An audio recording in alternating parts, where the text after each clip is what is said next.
But when this son of yours came, who has devoured your assets with prostitutes, you slaughtered the fattened calf for him. Son, he said to him, you are always with me, and everything I have is yours.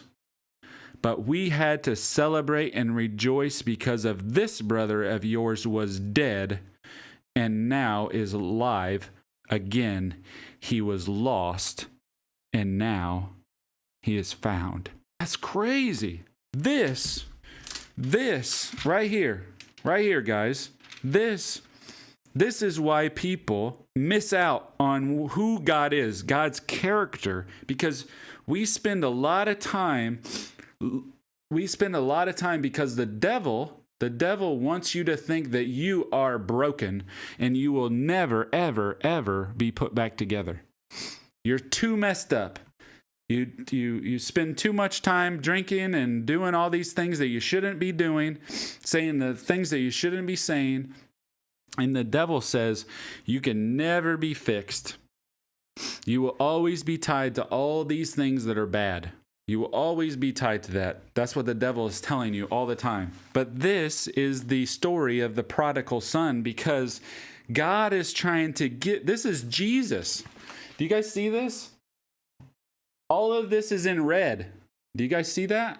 All of this is in red text, because this is Jesus talking.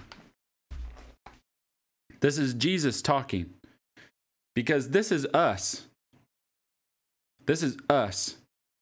We are saying these things. He says, we were walking across the field, and God is running to get us, to hug us, to kiss us. But we are saying, Father, I have sinned against heaven and in your sight, because we've all done stupid things. We do stupid things every day. But we have to get to a place in our life where we say, you know what? I don't feel good about my life anymore. I don't feel good about the things that I do in my life because it doesn't make me feel any better. I keep doing these bad things. I know they're wrong.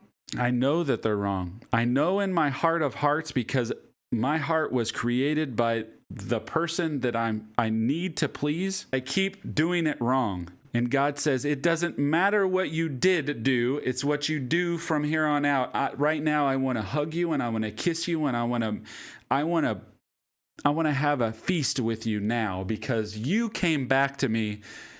I didn't have to go drag you, because that's what makes God so a loving God. Because if God was a tyrant, he would make us all love him, and he doesn't make us all love him. Satan fell out of heaven because he chose pride over everything. And because God loves us and he's a loving God, he lets us choose him or not him. People get stuck on that a lot. People get stuck on the whole thing of, but if God made this and God did this, why doesn't he just make everything perfect? What is that?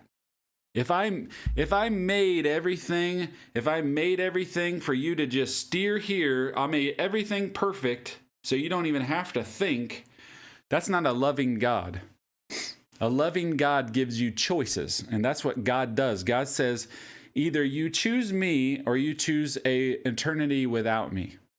That's it. That's all he's saying. That's all he's saying.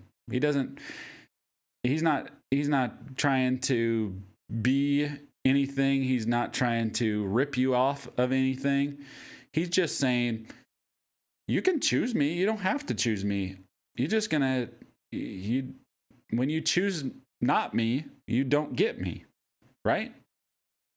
What a loving God to give you a choice. But I pray that all the people I make friends in this life, that I see one day in heaven, where I can hug you and say, I'm so glad I got to talk to you that one time, or those 10 times, or maybe for a long time, I got to talk to you about the love of God, and this is the love of God. Because he says, Father, I have sinned against heaven and in your sight. I'm no longer worthy. But Father says, no, bring me the best robe.